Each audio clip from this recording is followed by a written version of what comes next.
Good morning. It's good to greet you this morning and continue to talk about the book of Acts. We're up to chapter 24, continuing to talk about Paul and all that he goes through to continue to spread the message of Jesus Christ. And particularly for Paul, the message is that everyone is welcome, that the old rules of Judaism have been supplanted by this new open access to relationship and grace in God, which people are upset about. And those leaders who have established the Jewish tradition feel as though all this welcoming is not good for the faith. So, good morning, Henry. So we're at chapter 24. There's been a plot against Paul, and he's been very quickly and by night taken to Caesarea to keep him safe. Paul gets all this special treatment because he's a Roman citizen. He's a naturalized Roman citizen, and he gets to, hey Annie, he gets to have special privilege, really. Even though he is Jewish and a part of that community, he still has Roman citizenship, and so it means that they have to treat him fairly. So in Caesarea, the governor there, Felix, who apparently is not a really good guy. One of the things that's interesting about this to me is as I read William Barclay, and probably if I read other commentators, they would know the same thing. So what biblical scholars do, it's nice to see so many people watching and saying good morning. Oftentimes I'm here by myself. So anyway, let me think. So the commentators, the biblical scholars, go back not only into the scripture, but into the records of the Roman history. And those histories apparently were kept very well. Because what we know is that Felix, who is governor of Caesarea at this time, has had several wives. He has managed to promote himself somehow from slavery to governor in Caesarea, which would be a really interesting history to read. And he is the one who is holding court and deciding what's going to happen to Paul. By all accounts of what Barclay has read in the Roman records, Felix is a unscrupulous person. So it's really interesting that all these people in this passage doing Acts 24, 1 through 13, are kowtowing to him. So anyway, I'm going to read and then we'll talk and enjoy the morning. So it begins within 5 days, and that's 5 days from the time in which Felix sent a message to Jerusalem saying, this guy, Paul, he's going to be tried. And so if you want to bring charges against him, come on. So within 5 days, the chief priest Ananias arrived with a contingent of leaders along with Tertullus, a trial lawyer. They presented the governor with their case against Paul. When Paul was called before the court, Tertullus spoke for the prosecution. Most honorable Felix, we are most grateful in all times and places for your wise and gentle rule.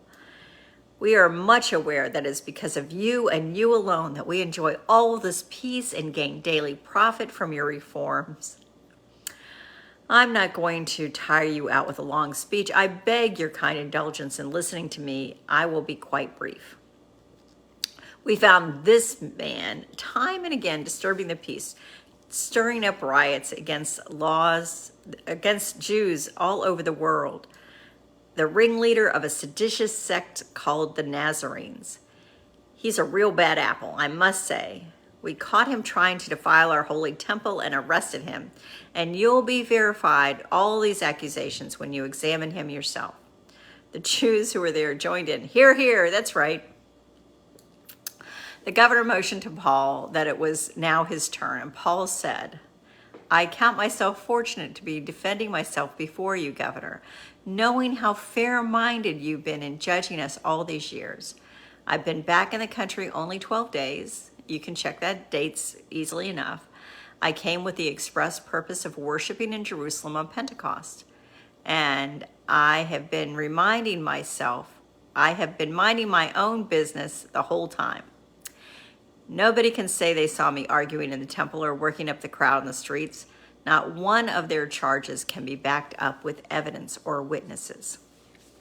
So Paul goes on, but I think I'm going to stop there, and I'll do, hey, Tammy, I'll do the rest of his speech, Paul's speech, next week. So again, the thing I find fascinating here is that human beings haven't changed, that those who are coming before this governor, who apparently has not been great at being fair or doing things that are caring or working towards peace for the people in Jerusalem, those Jews, everybody's saying those things to him. Everybody's kind of feeding his ego and making him feel really good. Both sides are. And apparently Tertullus, who is the prosecutor, is known for his rhetoric. And so he spends most of his speech massaging Felix's ego, and then says, yeah, Paul was causing problems. He was causing riots among all the people in all the areas. And he says that he is a part of a seditious sect of Nazarenes, which the accusation that maybe we can't hear is that he's trying to overthrow Rome. That's what got Jesus in trouble. Was the accusations against Jesus was that he was naming himself King of the Jews and was advocating that that they reject Rome as leaders.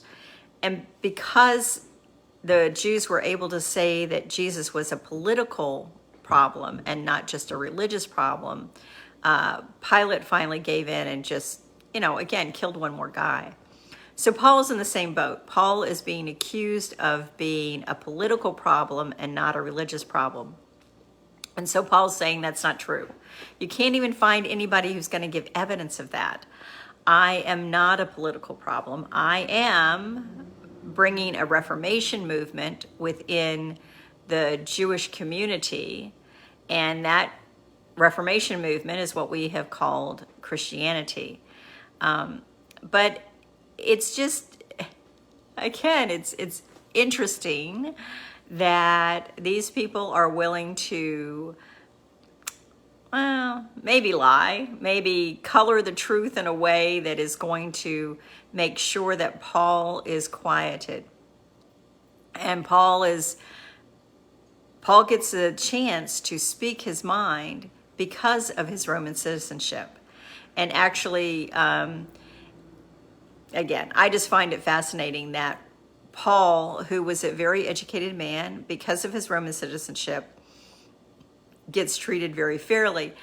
And it might even been because of who Paul was in terms of his intelligence and everything else that Luke chose to focus on Paul and what he was doing to spread the good news of Jesus Christ.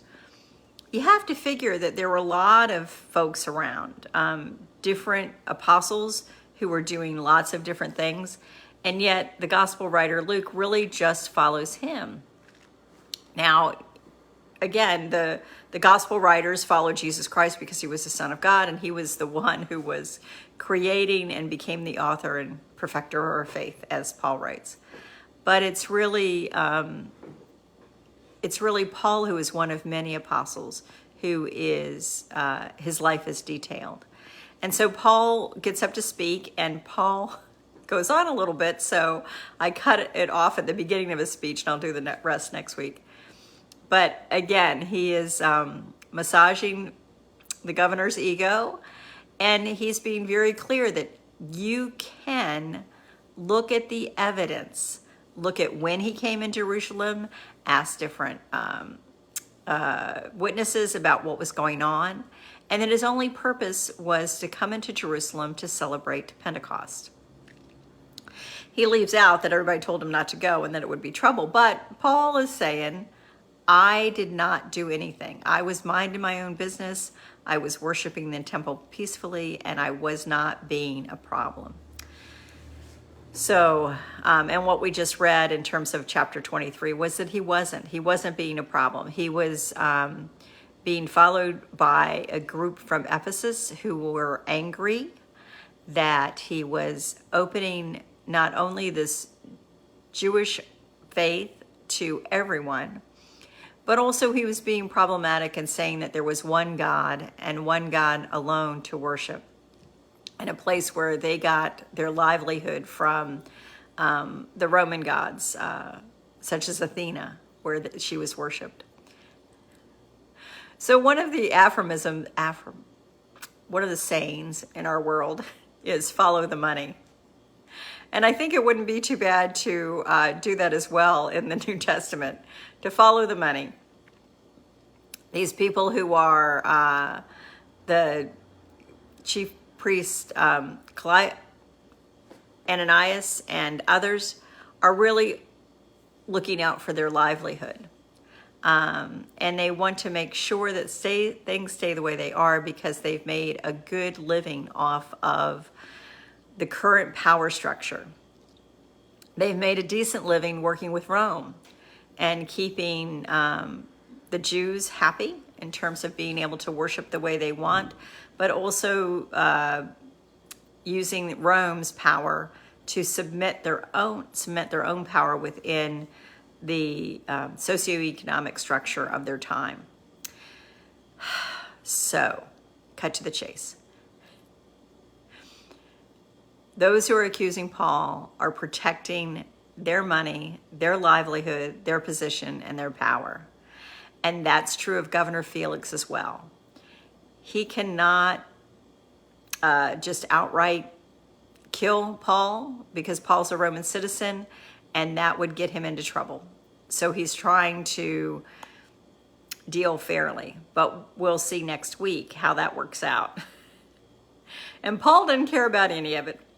Paul doesn't care about the money. He doesn't care about his status. He doesn't care about what anybody thinks. He wants to make clear that God has given him a message of good news to share. And that message is that God has opened the relationship with God to everyone who believes that Jesus Christ is the Son of God. That was not what the Jews were counting on.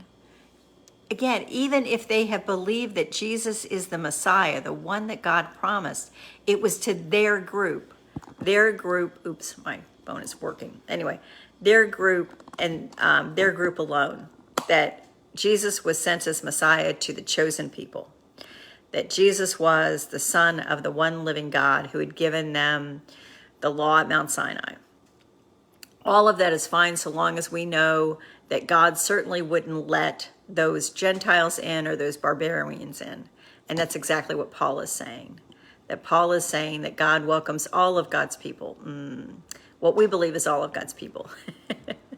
That God is welcoming every human being into that relationship, which has really upset the people who have the power and the control. Again, I always wonder if this makes any sense. Annie always says it does. Anyway, that's me this morning. Just this little bit of scripture, Acts 24, 1 through 13. And we're in the middle of a court trial. And Paul has more to say, but we'll see him next week. But just notice things have not changed. People still play up to the judge, in this case, the governor. Still kind of say all the nice things, perhaps that they don't mean.